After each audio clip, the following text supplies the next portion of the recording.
This channel does not promote any violent, harmful, or illegal activities. All content provided by this channel is meant for an educational purpose only. লক্ষ্য যখন school service সঙ্গে আছে gateway series অক্সিজোন books.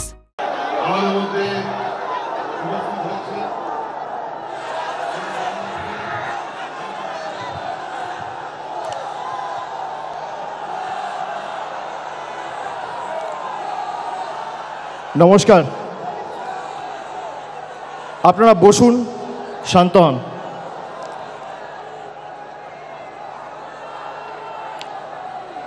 এখনো লড়াই অনেক বাকি আছে, উৎসাহ উদ্দীপনা ধরে রাখতে হবে। স্কুল সার্ভিস পরীক্ষায় সেরা সাফল্য মানেই অক্সিজোন বুকস এসএসসি গেটওয়ে সিরিজ। আমি সর্বপ্রথম আমাদের সভামঞ্চে উপস্থিত শহীদ পরিবারের সকল সদস্য সহ যার ডাকে 1993 সালের 21শে জুলাই সারা ভারতবর্ষের মানুষ গণতন্ত্র ফিরে পেয়েছিলেন, সচিত্র পরিচয়পত্রের দাবিতে যে 21শে জুলাই হয়েছিল, আমাদের দলনেত্রী মমতা বন্দ্যোপাধ্যায়কে আমার কৃতজ্ঞতা শ্রদ্ধা জানাচ্ছি। সভামঞ্চে উপবিষ্ট লোকসভা রাজ্যসভার সাংসদ সহ মন্ত্রিসভার প্রত্যেক সদস্যা, তৃণমূল কংগ্রেসের সর্বস্তরের দলীয় পদাধিকারী, সর্বস্তরের জনপ্রতিনিধি, পঞ্চায়েত, মিউনিসিপ্যালিটি, জেলা পরিষদ, গ্রামসভা, আমি সকলকে কৃতজ্ঞতা জানাচ্ছি যারা আজকে এই ধর্মতলার বুকে এসে নতুন ইতিহাস তৈরি করেছেন। 2025-এর 21শে জুলাই আমি মনে করি গত বছরের 21শে জুলাইকেও ছাপিয়ে গেছে। আমি প্রত্যেককে ধন্যবাদ জানাচ্ছি, কৃতজ্ঞতা জানাচ্ছি, এবং এটাই 21শে জুলাইয়ের বৈশিষ্ট্য যে প্রতি বছরের 21শে জুলাই আগের বছরের 21শে জুলাইকে ছাপিয়ে যায়। বিজেপি, তৃণমূল কংগ্রেস লড়াই করছে সম্মুখ সমরে, কিন্তু বিজেপির সাথে তৃণমূলের পার্থক্য কি? বিজেপির কাছে এত অর্থবল, এজেন্সি, গদি মিডিয়া, সংবাদ মাধ্যমের একাংশ, বিচার ব্যবস্থার একাংশ, election commission, enforcement directorate, CBI, income tax, পেগাসাসের মতো সফটওয়্যার লাগিয়ে আমাদের ফোনে আড়ি পেতেও বাংলা জিততে পারেনি। তার কারণ তৃণমূল কংগ্রেসের মতো একটা কর্মী বিজেপিতে নেই, আর আগামী 100 বছরে তৈরি হবে না। আমাদের নেত্রী এবং আমাদের দলের কর্মী তৃণমূল কংগ্রেসের আসল শক্তি। আমি নত মস্তকে প্রত্যেকটা কর্মীর পায়ে, যারা সকাল 6টা থেকে ভিড় করে এই 21শে জুলাই আমাদের নেতৃত্ব থেকে দিক নির্দেশ নেবেন, তার বক্তব্য শুনবেন, মননে গ্রহণ করবেন, বাস্তবে রূপায়ণ করবেন বলে এই ধর্মতলার বুকে এসে পৌঁছেছেন। আমি সকলকে নতমস্তকে কুর্নিশ জানাচ্ছি, স্যালুট জানাচ্ছি, সালাম জানাচ্ছি। 2024-এর 21শে জুলাইয়ে আমরা বলেছিলাম যে 26-এর যে লড়াই আছে, আপনারা প্রস্তুত হন, সকলকে ঐক্যবদ্ধ হয়ে প্রস্তুত হতে হবে। আপনারা দেখেছেন আজ থেকে ঠিক 16-17 মাস আগে 2024-এর নির্বাচনের প্রাক্কালে তৃণমূল কংগ্রেস ব্রিগেড চলো সমাবেশের ডাক দিয়েছিল। 10ই মার্চ 2024 আমরা 1 সপ্তাহের ব্যবধানে ব্রিগেড চলো সমাবেশ করে 10 থেকে 12 লাখ লোক নিয়ে ব্রিগেড ভরিয়ে দেখিয়ে দিয়েছিলাম তৃণমূল কংগ্রেসের সাংগঠনিক শক্তি। সেই দিনকে তৃণমূল কংগ্রেস বলেছিল জনতার গর্জন, বাংলা বিরোধীদের বিসর্জন। এই বিজেপিকে বাংলা বিরোধী প্রথম কে বলেছে?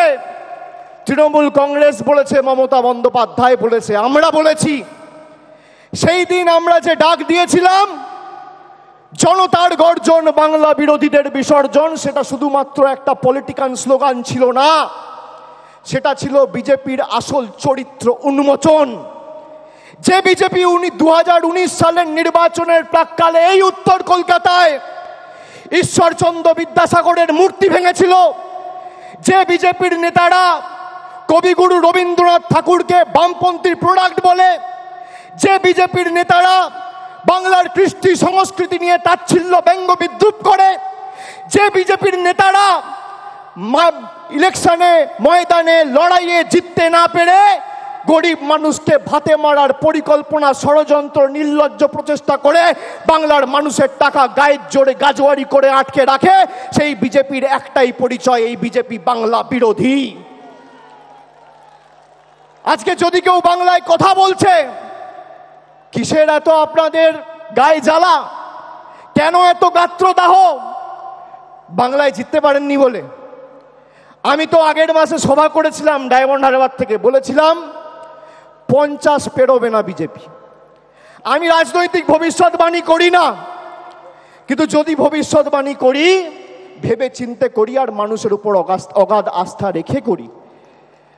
আমি আপনাদের দায়িত্ব নিয়ে বলছি, যেভাবে এরা বাংলার মানুষকে লাঞ্ছিত, নিপীড়িত, অত্যাচারিত, অপমানিত, শোষিত করেছে দিনের পর দিন, খালি নিজের ঔদ্ধত্য, অহংকার আর দম্ভের কারণে যে কটা ছাইপাস আর গুটি কয়েকটা বাংলা বিরোধী পড়ে রয়েছে, তাদেরকে ঝেঁটিয়ে বিদায় দিয়ে আমাদের বঙ্গোপসাগরে ফেলতে হবে।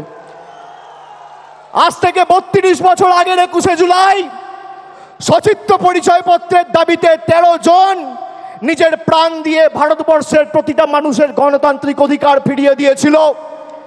2025-এর 21শে জুলাই আজও যদি ইলেকশন কমিশনের কারচুপি রুখতে তৃণমূল কংগ্রেসের কর্মী সমর্থকদের রাস্তায় নেমে প্রাণ দিতে হয়, আমরা দেবো। দরকার হলে মমতা বন্দ্যোপাধ্যায়ের অনুমতি নিয়ে দিল্লিতে বৃহত্তর আন্দোলন তৃণমূল কংগ্রেস করবে। বাংলার ভোটার লিস্টে আমরা কারচুপি করতে দেব না। আর বিজেপি দলকে বলে রাখবো, মাইকের আওয়াজ যত দূর যাচ্ছে, বাংলার মানুষের ক্ষমতা আপনারা দেখেছেন। 100 দিনের গরিব মানুষের টাকা আপনারা গায়ের জোরে বন্ধ করে রেখেছেন। আমরা দিল্লিতে গেছি আন্দোলন করতে, জনজাতি, মূলবাসী, তপশিলি জাতি, উপজাতি সম্প্রদায়ের প্রতিনিধি, জনপ্রতিনিধি চুলের মুঠি ধরে মহিলাদের টানতে টানতে, ছেঁচড়াতে ছেঁচড়াতে আপনারা কৃষি ভবন থেকে দিল্লি পুলিশকে দিয়ে বার করেছে। তার জবাব পেয়েছেন 2024-এ। এবার কি করছে আসাম ফরেন ট্রাইব্যুনাল, যার বাংলার মাটিতে কোনো এখতিয়ার নেই, সেই আসাম ফরেন ট্রাইব্যুনালকে দিয়ে চিঠি পাঠিয়ে রাজবংশী ভাইদের বলছে তোমরা বাংলাদেশি। আমরা বাংলায় কথা বলি, আমাদের অপরাধ 100 বার বাংলায় কথা বলবো। আমরা যত বাংলায় কথা বলবো এদের তত গায়ে জ্বালা। গর্ব করে বলবেন বাংলা। আগে জয় শ্রীরাম বলতো, মনে আছে? ঠেলায় না পড়লে বেড়াল গাছে ওঠে না। এখন বলছে জয় মা কালী, এখন বলছে জয় মা দুর্গা। আর আজকে আমার নাম দিয়ে লিখে রাখুন 21শে জুলাই 2025। আমি বলছি 26-এর পর জয় বাংলা বলাবো, না বলাতে পারলে আমাদের ক্ষমতা নেই।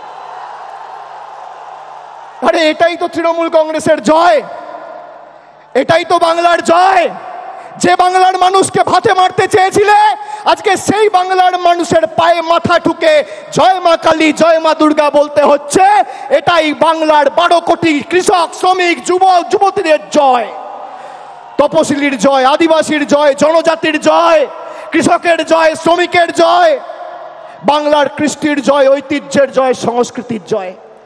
যে দুর্গাপুজোর কমিটিগুলোর পিছনে ইনকাম ট্যাক্স লাগিয়ে দুর্গা মণ্ডপগুলোকে অপমানিত করেছিলে, দুর্গাপুজো বন্ধ করতে চেয়েছিলে, আজকে সেই বাংলার মাটিতে দাঁড়িয়ে জয় শ্রীরামকে বর্জন করে জয় মা দুর্গা বলতে হচ্ছে। আর 10 মাস তারপর জয় বাংলা বলবে। আপনারা সবাই ঐক্যবদ্ধ তো? আপনারা বলুন, যে বাংলা ভারতবর্ষকে স্বাধীনতা সংগ্রামে পথ দেখিয়েছে, নবজাগরণে পথ দেখিয়েছে, আমাদের কবি সাহিত্যিক কবিগুরু রবীন্দ্রনাথ ঠাকুর বঙ্কিমচন্দ্র চট্টোপাধ্যায়, যারা ভারতবর্ষের আত্মাকে শব্দের মাধ্যমে, সাহিত্যের মাধ্যমে, কবিতার মাধ্যমে রূপ দিয়েছেন, যে বাংলার বিপ্লবীরা রাসবিহারী বসু থেকে শুরু করে বাঘা যতীন, ক্ষুদিরাম বসু, যারা শুধুমাত্র বাংলা নয় গোটা উপমহাদেশে আন্দোলনের প্রদীপ জ্বালিয়ে ভারতবর্ষের দৃষ্টান্ত স্থাপন করেছে, তারা যে ভাষায় কথা বলে সেই ভাষায় অপমান। 2021-এর আগে বলেছিলাম খেলা হবে, এবার বলছি পদ্মফুল উপড়ে ফেলা হবে, পদ্মফুল উপড়ে ফেলা হবে। যে কজন আবর্জনা রয়েছে শপথ নিন, নিজের বুথে ফেরত গিয়ে মানুষকে বলতে হবে যে আমাদের টাকা পয়সা, রাস্তাঘাটের, জলের, আবাসের টাকা আটকে রাখা শুধু নয়, বাঙালিকে মাছ খাওয়া নিয়ে খালি ব্যঙ্গ বিদ্রুপ করা নয়, বাংলায় কথা বললে বিজেপির নেতা আসামের মুখ্যমন্ত্রী বলছে বাংলাদেশি। আজকে বলুন প্রায় 15 দিন হয়েছে এই বিজেপির নেতারা দিল্লির দায়িত্বে, দেশের দায়িত্বে, যারা দলের দায়িত্বে রয়েছে, প্রধানমন্ত্রী থেকে শুরু করে স্বরাষ্ট্রমন্ত্রী, বিজেপির সর্বভারতীয় সভাপতি, কি ব্যবস্থায় হিমন্ত বিশ্ব শর্মার এগেনস্টে নিয়েছে। একজন নির্বাচিত মুখ্যমন্ত্রী তিনি পদে বসে বলছেন বাড়িতে বাংলায় কথা বললে বাংলাদেশি। গর্ব করে বলবো, আর আমি তো বলবো আমাদের এবার নিয়ম নেওয়া উচিত যে অন্তত পক্ষে এই সেশনে আমরা পার্লামেন্টে দরকার হলে বাংলায় বক্তব্য রাখবো, কথা বলবো, দেখি কার গায়ে জ্বালা। আগে দিনে যদি 10 বার বলতাম, এখন 500 বার বলবো। তোমাদের কথায় তৃণমূল কংগ্রেস আর বাংলার মানুষ উঠবে, বসবে। আমরা বাংলার সন্তান, গুজরাট উত্তরপ্রদেশের নয়। আমরা বশ্যতা স্বীকার করব না, আমরা মেরুদণ্ড বিক্রি করব না, আমরা আত্মসমর্পণ করব না। গলা কেটে দিলেও জয় বাংলা বেরোবে, তৃণমূল কংগ্রেস জিন্দাবাদ বেরোবে। কত ক্ষমতা আছে ভারতীয় জনতা পার্টির? একদিকে ইডিকে লাগিয়ে বিরোধী দলের নেতাদের স্তব্ধ করা, আর একদিকে ইলেকশন কমিশনকে লাগিয়ে মানুষের ভোটাধিকার কেড়ে নেওয়া। দুটো ই, একটা ইডি আর একটা ইসি, একটা এনফোর্সমেন্ট ডিরেক্টরেট আর একটা ইলেকশন কমিশন। এই দুটো ইকে কাজে লাগিয়ে একদিকে বিরোধী নেতাদের জেলে ঢুকাচ্ছে, আর একদিকে বিরোধী দলের ভোটার বা ভারতবর্ষের নাগরিকদের ভোটাধিকার কেড়ে নিচ্ছে। আমি বলছি আপনাদের কেউ চিন্তা করবেন না, আপনারা সবাই দেশের নাগরিক। দেশের নাগরিকের ছাড়পত্র দেশের প্রধানমন্ত্রী আর ইলেকশন কমিশন দেবেন না। এই মাটি আমার, এই মাটি আপনার। যে কথায়, যে ভাষায় আপনি জন্মের পর কথা বলতে শিখেছেন, যে ভাষায় মা বলেছেন, যে ভাষায় বাবার সাথে কথা বলেছেন, যে ভাষায় আপনার প্রথম প্রেম ভালোবাসা, সেই ভাষাকে বিজেপি বৃদ্ধাঙ্গুষ্ঠ দেখিয়ে আমাদের অপমানিত করবে, আর আমরা বসে বসে সব মুখে কুলুপ বেঁধে বসে থাকবো। আপনারা মূর্খের স্বর্গে বাস করছেন। তবে আমরা বৈষম্যের রাজনীতিতে বিশ্বাস করি না। আমাদের এখানে যারা অবাঙালিরা আছে, আমরা নানা ভাষা, নানা মত, নানা পরিধান, বিবিধের মাঝে দেখো মিলন মহান, এই মন্ত্রে বিশ্বাস করি। আমরা বৈচিত্র্যের মধ্যে একতার মূল মন্ত্রে বিশ্বাস করি। আমাদের বাংলার মাটিতে দুর্গাপুজো, কালী পুজো হয়, আমাদের বাংলার মাটিতে রামনবমী, ছট পুজো হয়, আমাদের বাংলার মাটিতে পবিত্র ঈদ হয়, আমাদের বাংলার মাটিতে বড়দিনও আমরা একই উৎসাহ নিয়ে পালন করি। এটাই বাংলা। এবং এই বাংলাকে কোনোদিন কেউ আঁচড় কেটে শান্ত বাংলাকে অশান্ত করতে পারবে না। যে আগুন নিয়ে খেলবে সে নিজে পুড়ে যাবে। हमसे जो टकराएगा वो चूर चूर हो जाएगा, चूर चूर हो जाएगा। আমি আপনাদের বলছি, 1 ইঞ্চি জায়গা ছাড়বেন না। এরকম না আত্মতুষ্টিতে ভুগলে হবে না যে তৃণমূল জিতছেই, মমতা ব্যানার্জি আছে, আমরা লড়ে নেব। মমতা ব্যানার্জি আছে, সে আমাদের নির্দেশ দেবে, পথ চলার দিশা দেখাবে। মাঠে ময়দানে আমাদের সবাইকে লড়তে হবে, 1 ছটাক জমি ছাড়া যাবে না। দেখি এদের কত ক্ষমতা। বাংলার মানুষকে ডিটেনশন ক্যাম্পে নিয়ে যেতে চায়, এদেরকে 26-এর পর ডিটেনশন ক্যাম্পে আমরা নিয়ে যাব। এদেরকে ডিটেনশন ক্যাম্পে রাজনৈতিকভাবে গণতান্ত্রিকভাবে হারিয়ে আমরা নিয়ে যাব। আমাদেরকে আপনি বলবেন দেশের নাগরিক, আর কে দেশের নাগরিকরা? 70টা বিধানসভায় জিতে আর 12টা লোকসভায় জিতে ভারতবর্ষের বিভিন্ন জায়গায়, দিল্লিতে, জয় হিন্দ কলোনিতে বাঙালিদের উপর অত্যাচার, আক্রমণ, বিদ্যুৎ কানেকশন, জলের কানেকশন কেটে দেওয়া হচ্ছে। আজকে যারা বাংলায় 70টা আসন আর 12টা লোকসভায় জিতে ভারতবর্ষের বিভিন্ন ঝুপড়িতে, ভারতবর্ষের বিভিন্ন বস্তিতে, বিভিন্ন জায়গায় বাঙালিদের আক্রমণ করতে পারে, অ্যারেস্ট করতে পারে, বাংলাদেশি বলতে পারে, তারা যদি বাংলা দখল করতো কি হতো? কি হতো? এদেরকে একটা জায়গা ছাড়া চলবে না, যেখানে মনে হচ্ছে। আচ্ছা বলুন তো, আমরা কোনোদিন প্রতিহিংসার রাজনীতি করেছি? বিজেপি তো 77টা আসনে জিতেছিল, এখন তো 65-র নিচে, যত দিন যাবে তত মায়ের ভোগে যাবে। তো 77টা আসন জিতেছিল। আপনি বলুন তো, একটা বিধানসভা যেখানে মমতা ব্যানার্জির সরকার রাজনৈতিকভাবে জিততে পারেনি বলে লক্ষ্মীর ভাণ্ডার বন্ধ করেছে, কন্যাশ্রী বন্ধ করেছে, রূপশ্রী বন্ধ করেছে? করেনি। এটাই তৃণমূল কংগ্রেস। আমরা ধর্ম নিয়ে আর আমরা প্রতিহিংসার রাজনীতি করি না, আমরা ধর্ম বাড়িতে করি। আর যখন আমরা রাজনীতি করি আমাদের একটাই ধর্ম, মানব ধর্ম, মানুষকে পরিষেবা পৌঁছে দেওয়া। আমি বক্তব্য দীর্ঘায়িত করব না। আপনাদের সকলকে আরেকবার আমার কৃতজ্ঞতা, প্রণাম, অভিনন্দন জানিয়ে, সকলকে সালাম জানিয়ে আজকে 21শে জুলাইয়ের এই মঞ্চ থেকে আরেকবার শপথ নিয়ে যে আগামী 26-এ এদের শূন্য করে ছাড়তে হবে। জোর গলায় বলুন আর গর্ব করে বলুন, দুহাত তুলে গলায় যত আওয়াজ আছে তুলে বলুন, যেন দিল্লিতে কম্পন অনুভব হয়। জয়